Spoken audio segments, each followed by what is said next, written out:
Hi friends, welcome back to my YouTube channel Vishal Pandey education. Friends, जैसा कि आप जानते हैं, हमने टेंस में 26 वीडियो अपलोड किया, 26 पार्ट। और हमारा पूरा टेंस ख़त्म हो गया। प्रेजेंट के बारे में हमने जाना, पास्ट टेंस के बारे में जाना, फ्यूचर टेंस के बारे में जाना। हमने एक एक करके पढ़ा। टेंस की पहचान पहले कि कैसे कोई भी टेंस हो तो उसको पहचानते हैं, उसका ट्रांसलेशन का रूल क्या होता है। फिर एग्जाम्पल भी हमने 3-3 4-4 लेकर आपको बताया। और फिर हमने ये भी कहा कि आप प्रैक्टिस करिएगा 3-3 4-4 अपने से लेकर के, तो उस तरह से आपका टेंस ख़त्म हो गया। फिर हमने एक 1 शॉर्ट वीडियो भी 30 मिनट की अपलोड की है, जो आप प्लेलिस्ट में जाकर चेक कर लीजिएगा। तो इस तरह से हमारा पूरा टेंस ख़त्म हो गया। फिर उसके बाद हमने कहा था कि जैसे ही हमारा टेंस ख़त्म होगा हम एक्टिव वॉइस और पैसिव वॉइस शुरू करेंगे। तो आज हमारा एक्टिव वॉइस पैसिव वॉइस का पार्ट 1 वीडियो अपलोड हो रहा है, और पार्ट 1 है ये। और इसके बाद ऐसा ही करके चलता रहेगा वीडियो जब तक कि क्या आपका एक्टिव वॉइस पैसिव वॉइस ख़त्म ना हो जाए। उसके बाद ये ख़त्म होगा तो उसके बाद हम नरेशन स्टार्ट करेंगे, जिसके बारे में इसके अंदर आप पढ़ते हैं क्या, डायरेक्ट या फिर इनडायरेक्ट स्पीच क्या होता है। ठीक है, तो बिना देर के हुए स्टार्ट करते हैं अपने वीडियो को friends. To change active voice into passive voice, कि कैसे हम एक्टिव वॉइस को पैसिव वॉइस में चेंज करते हैं। तो कुछ इसकी सबसे पहले जो कॉमन रूल होते हैं उसको हम आपको बताते हैं फ्रेंड्स। सबसे पहले देखिए हमने क्या लिखा है, यानी कि कोई भी टेंस रहेगा, चाहे प्रेजेंट इंडेफिनिट रहा है, प्रेजेंट कंटिन्यूअस रहा है, प्रेजेंट परफेक्ट रहा है, या पास्ट इंडेफिनिट रहा है, पास्ट परफेक्ट रहा है, मतलब कोई भी टेंस होगा एक्टिव वॉइस में दिया है, उसे पैसिव वॉइस में अगर हमें चेंज करना है तो उसमें सबसे पहले जो चेंजिंग हमें करनी पड़ेगी वो कॉमन रूल, यानी कि सारे टेंस में जो रूल लगेगा वो रूल हमने सबसे पहले बता दिया है। तो इन 2-3 होगा रूल, इसको आप ध्यान से थोड़ा सुनिएगा, क्योंकि यही कोई भी अगर आप पैसिव वॉइस चेंज कर रहे हो तो ये चीज़ें अगर पता है आपको तो आपका टेंस कभी, मतलब कि जो आप ट्रांसलेशन या फिर जो पैसिव वॉइस बना रहे हो वो कभी आपका गलत नहीं होगा। तो फर्स्ट रूल हमने क्या बताया, फर्स्ट कि ऑब्जेक्ट को सब्जेक्ट बना दिया जाता है, सब्जेक्ट को ऑब्जेक्ट बना दिया जाता है, और हमेशा वर्ब की थर्ड फॉर्म का प्रयोग करते हैं, या फिर वर्ब की थर्ड फॉर्म में बदल दिया जाता है। ठीक है, तो देखिए यहाँ पे क्या लिखा गया है कि अगर आपको एक्टिव वॉइस में ऑब्जेक्ट जो दिखेगा उसको आप सब्जेक्ट बना देंगे। ठीक है, और जो सब्जेक्ट रहेगा उसको आप ऑब्जेक्ट बनाएंगे, और वर्ब की थर्ड फॉर्म का हमेशा यूज होगा, ऑलवेज। कोई भी टेंस रहे, प्रेजेंट इंडेफिनिट का भी अगर पैसिव बना रहे हो तो वर्ब की थर्ड फॉर्म का ही प्रयोग होगा।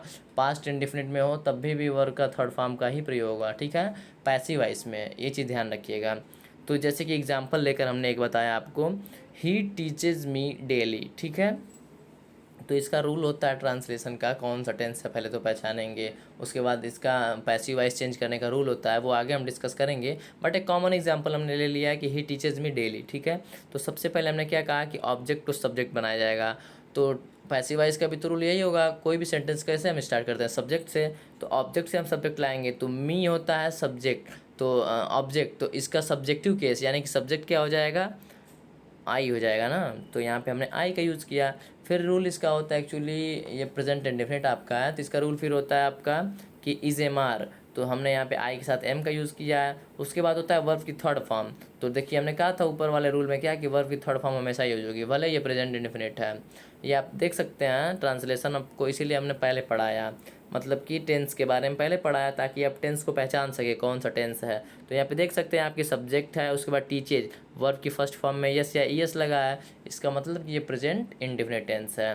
तो ये बस क्या आपने सब्जेक्ट देखा, आप वर्ब से ही पहचान सकते हैं एक्चुअली में कि वर्ब की अगर फर्स्ट फॉर्म में एस या ईएस लगा है, या फिर डू या डज के बाद नॉट आ रहा है तो प्रेजेंट इंडेफिनिट है। ऐसे ही करके मतलब वर्ब को देख कर आप बता देंगे, अगर टेंस अच्छे से आपने पढ़ा है कि तो मतलब कोई भी वाक्य आ जाए आप वाक्य को देखकर ही डिसाइड कर लेंगे कि ये कौन सा टेंस है। और अगर टेंस आप नहीं पढ़े हैं तो ये समझिए फ्रेंड्स कि आप एक्टिव वॉइस और पैसिव वॉइस नहीं पढ़ सकते हैं। तो इसीलिए मैं डिस्क्रिप्शन में लिंक दे दो ऐड कर दूंगा, जो फ्रेंड्स आप नहीं देखे होंगे टेंस का लेक्चर हमारा, उसके पहले हमारा एक प्लेलिस्ट होगा बेसिक ऑफ इंग्लिश ग्रामर का, जिसमें हमने डिस्कस किया हुआ कि किसी भी वाक्य में सब्जेक्ट कैसे फाइंड करते हैं, ऑब्जेक्ट कैसे फाइंड करते हैं, वर्ब कैसे फाइंड करते हैं, वर्ब कितने प्रकार के होते हैं, क्या क्या होते हैं, ये सब कुछ हमने डिस्कस किया है फ्रेंड। तो मैं डिस्क्रिप्शन में प्लेलिस्ट ऐड कर दूंगा, आप जाके पहले उस वीडियो को देख लीजिएगा, उसके बाद टेंस पढ़िएगा, उसके बाद एक्टिव पैसिव पढ़ेंगे आप, तो आपको चीज़ें ज़्यादा बेटर समझ में आएंगी। जो बच्चा हमारे साथ शुरू से जुड़ा हुआ है उसे अच्छे तरह से समझ में आ रहा होगा। ठीक है,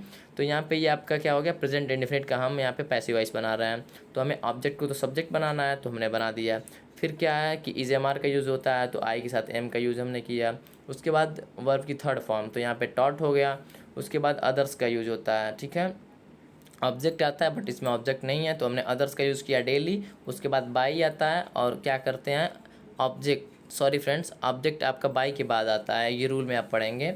यहाँ पे आई हो गया सब्जेक्ट, इज एम आर में से एम हमने यूज़ किया, वर्ब की थर्ड फॉर्म यहाँ पे टॉट हो गया। उसके बाद अदर्स हो गया डेली, उसके बाद बाई, और ऑब्जेक्ट का यूज़ हमेशा बाई के बाद में करेंगे। तो ही का ऑब्जेक्ट क्या हो जाएगा, हिम हो जाएगा, तो इसलिए हमने इसलिए कर दिया। इसका पैसिव वॉइस क्या हो गया, I am taught daily by him. तो इससे आप घबराइएगा ना, आगे हम एग्जांपल लिए हैं, पहले रूल बताए हैं ट्रांसलेशन उसका पैसिव वॉइस चेंज करने का, उसके बाद ही आपको एग्जांपल बताया गया। तो घबराइए ना, आगे आपको मिलेगा, ठीक है। यहाँ पे बस बताना एग्जांपल लेने का हमारा ये था कि ऑब्जेक्ट को सब्जेक्ट बनाना है, सब्जेक्ट को ऑब्जेक्ट और वर्ब की थर्ड फॉर्म। तो यहाँ पे आप देख सकते हैं कि मी को हमने आई कर दिया, ही को हमने हिम कर दिया और टीच को टॉट कर दिया, बस यहाँ पे ये देखिए। अब चलते हैं आगे। सेकेंड नोट हमने क्या लिखा है कि पैसिव वॉइस उसी वाक्य का बनाया जाता है जिसमें वर्ब क्या हो, ट्रांजिटिव हो। यदि इनट्रांजिटिव हो तो उस वाक्य का पैसिव नहीं बनाया जाता है। देखिए फ्रेंड्स, यूज़ आ गया किसका यहाँ पे, बेसिक ऑफ इंग्लिश ग्रामर का। उसमें हमने बताया था कि ट्रांजिटिव वर्ब क्या होता है और इनट्रांजिटिव वर्ब, यानी कि उसमें वर्ब के टाइप्स जब हमने बताया था तो बताया था कि मेन वर्ब होते हैं, हेल्पिंग वर्ब होते हैं, ट्रांजिटिव होते हैं, इनट्रांजिटिव होते हैं, और सबके बारे में हमने बताया था। फिर भी हम थोड़ा सा हिंट कर देते हैं आपको कि इनट्रांजिटिव वर्ब वो होते हैं जो कि ऑब्जेक्ट जिसके साथ ना आ सके, और ट्रांजिटिव कौन से होते हैं, जिसके साथ ऑब्जेक्ट आ सके, ठीक है।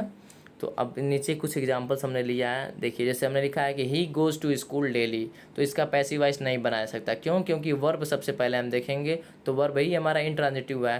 जैसे यहाँ पे गोज़ जाता है, तो ऑब्जेक्ट कैसे फाइंड करते हैं किसी वाक्य में, क्या से क्वेश्चन करके, ठीक है। तो क्या वह क्या जाता है, तो क्या का कुछ आंसर नहीं मिल रहा है, इसका मतलब वाक्य में ऑब्जेक्ट है ही नहीं, ठीक है। जब वाक्य में ऑब्जेक्ट नहीं है तो यहाँ पे गो आपका क्या हो गया, इनट्रांजिटिव वर्ब हो गया, तो इसका पैसिव वॉइस नहीं बनाया जा सकता है।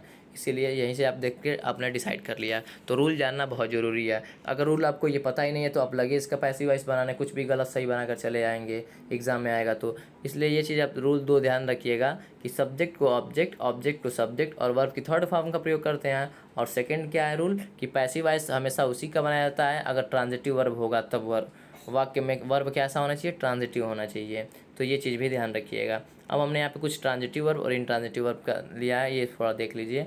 प्ले होता है आपका ट्रांजिटिव, जैसे क्या खेलता है, तो फुटबॉल खेल सकता है, क्रिकेट खेल सकता है, कुछ भी खेल सकता है, तो इसका मतलब इसमें ऑब्जेक्ट आ सकता है, तो ये ट्रांजिटिव है।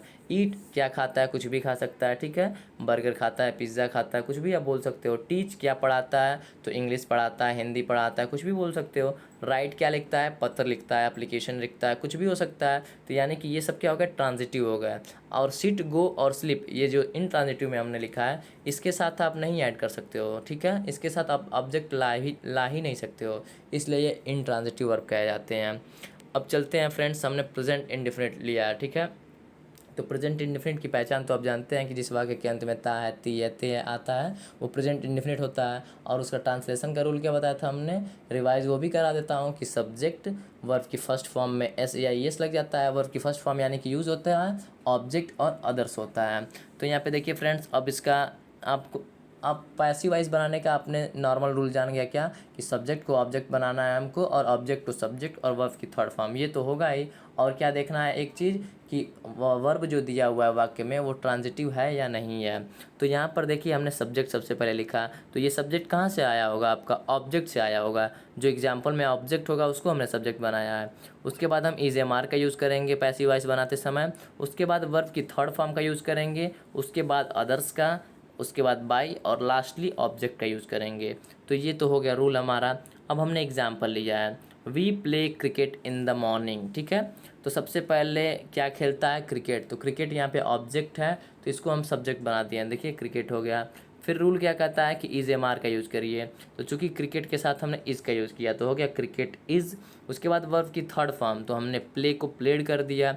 उसके बाद अदर्स का यूज़ करेंगे, तो इन द मॉर्निंग यहाँ पे अदर्स है तो इन द मॉर्निंग हो गया। उसके बाद बाई का यूज़ हमने किया। उसके बाद वी यहाँ पे सब्जेक्ट है तो वी का ऑब्जेक्टिव केस क्या होगा, अस होगा, ठीक है। ये सब कुछ हमने बेसिक ऑफ इंग्लिश ग्रामर में डिस्कस किया है। ये फिर से एक बार बात मैं कह रहा हूँ फ्रेंड्स, इसीलिए कर रहा हूँ कि जो बच्चा शुरू से जुड़ा हुआ उसे कोई दिक्कत नहीं होगी। तो आप भी, मैं डिस्क्रिप्शन में लिंक ऐड कर दूंगा बेसिक ऑफ इंग्लिश ग्रामर का भी और आपका टेंस का भी, तो दोनों आप वीडियो जाके देख लीजिएगा। और मतलब आपको हेल्पफुल ही होंगी वो वीडियो।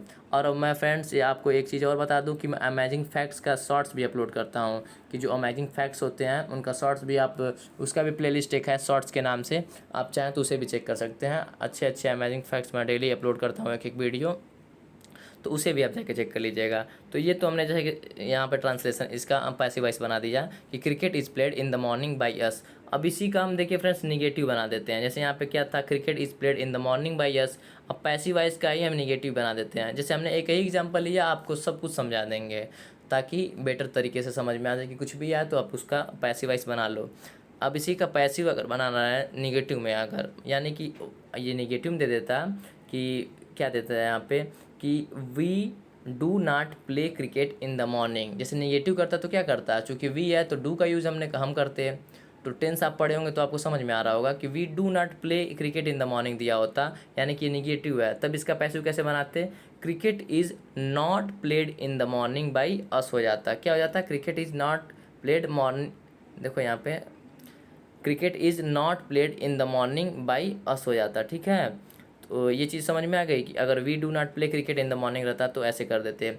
अगर यही इंट्रोगेटिव दे देता तो हम क्या करते हैं, तो इंट्रोगेटिव में क्या करते हैं कि इज से स्टार्ट हो जाता आपका, is cricket played in the morning by yes. ठीक है, और अगर यहाँ पे आपको मैं बता दूँ फ्रेंड्स कि जैसे कि इंट्रोगेटिव में भी दो तरह क्या होता है कि वाक्य अगर क्या से स्टार्ट होता है तो डब्ल्यू एच का यूज़ हम नहीं करते हैं। अगर वाक्य क्या से नहीं स्टार्ट है, बीच में कुछ आ रहा है प्रश्नवाचक शब्द, तब हम डब्ल्यू एच से स्टार्ट करते हैं। डब्ल्यू एच का मतलब कि व्हाट हो सकता है, हुम हो सकता है, वाई हो सकता है, वेयर हो सकता है, व्हेन हो सकता है, कुछ भी हो सकता है। तो और डब्ल्यू एच यहाँ पर कर देंगे, बाकी सब वैसे ही रहेगा। और यहाँ पे क्रिकेट के बाद नॉट का यूज़ हमने किया है, यानी कि सब्जेक्ट के बाद नॉट का यूज़ किया है। तो ये चीज़ हमने जानबूझ के ले लिया। एक ही एग्जांपल में हमने नेगेटिव भी बता दी, अफर्मेटिव तो बताया ही, नेगेटिव बता दिया। अगर इंट्रोगेटिव आएगा तो उसका पैसिव कैसे बनाएंगे ये भी आप देख लीजिए, और इंट्रोगेटिव प्लस नेगेटिव आया तब भी उसका भी आप पैसिव वाइज बना लेंगे। तो इस तरह से ये क्या हो गया फ्रेंड्स, आज तो हमने एक ही एग्जाम्पल लिया, इस तरीके से हमने प्रेजेंट इंडेफिनिट देखा। ठीक है, अभी इसके कुछ बहुत सारे नोट्स इसके अंदर आएंगे, अभी ख़त्म नहीं हुआ ये आपका, तो जो हम कल डिस्कस करेंगे। आज के लिए बस इतना ही friends, thanks for watching my video. अगर ये वीडियो अच्छी लगी हो तो लाइक कर दीजिएगा, और कोई भी डाउट अगर आपको हो तो कमेंट कर दीजिएगा। और अगर अभी तक हमारे चैनल को सब्सक्राइब ना किया हो तो सब्सक्राइब कर लीजिएगा, ताकि बेल आइकन को प्रेस कर दीजिएगा फ्रेंड्स, ताकि नोटिफिकेशन आपको सबसे पहले मिल सके। तो मिलते हैं कल अपनी नेक्स्ट यानी कि एक्टिव और पैसिव वॉइस के पार्ट 2 में। तब तक के लिए धन्यवाद फ्रेंड्स।